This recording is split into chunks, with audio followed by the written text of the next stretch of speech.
ছেচল্লিশতম BCS এর লিখিত পরীক্ষা পেছানোর যে দাবি উঠেছে তা পরিবর্তন করা হবে না বলে সিদ্ধান্ত দিয়েছে সরকারি কর্ম কমিশন পিএসসি।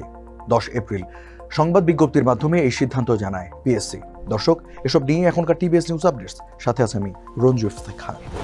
তবে 44তম বিসিএস এর মৌখিক পরীক্ষা এবং 46তম বিসিএস এর লিখিত পরীক্ষা একই দিনে পড়লে বিকল্প তারিখ নির্ধারণের আশ্বাস দিয়েছে পিএসসি। বিজ্ঞপ্তিতে বলা হয়, পিএসসি 46তম বিসিএস এর লিখিত পরীক্ষা পেছানোর দাবির পক্ষে আন্দোলনরত শিক্ষার্থীদের বিষয়টি গুরুত্বের সঙ্গে পর্যালোচনা করেছে। কমিশনকে বর্তমানে 44, 45, 46 ও 47তম বিসিএস সহ নন ক্যাডারের বিভিন্ন নিয়োগ সংক্রান্ত জট নিরসনকল্পে সমন্বিত পরিকল্পনা গ্রহণ করতে হচ্ছে। পরিকল্পনা প্রণয়নের ক্ষেত্রে কমিশন প্রার্থীদের সার্বিক প্রস্তুতির পাশাপাশি তাদের দীর্ঘদিনের প্রতীক্ষার ইতি টানার বিষয়গুলো সর্বোচ্চ অগ্রাধিকার দিয়েছে।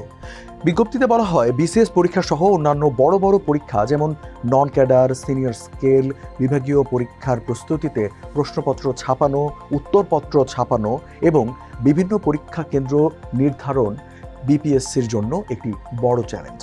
যেহেতু বিপিএসসির নিজস্ব অবকাঠামো নেই, তাই এসব কাজ নিরাপদ ও সুষ্ঠুভাবে সম্পন্নের লক্ষ্যে বিভিন্ন প্রতিষ্ঠানের সহযোগিতা গ্রহণ করা হয়।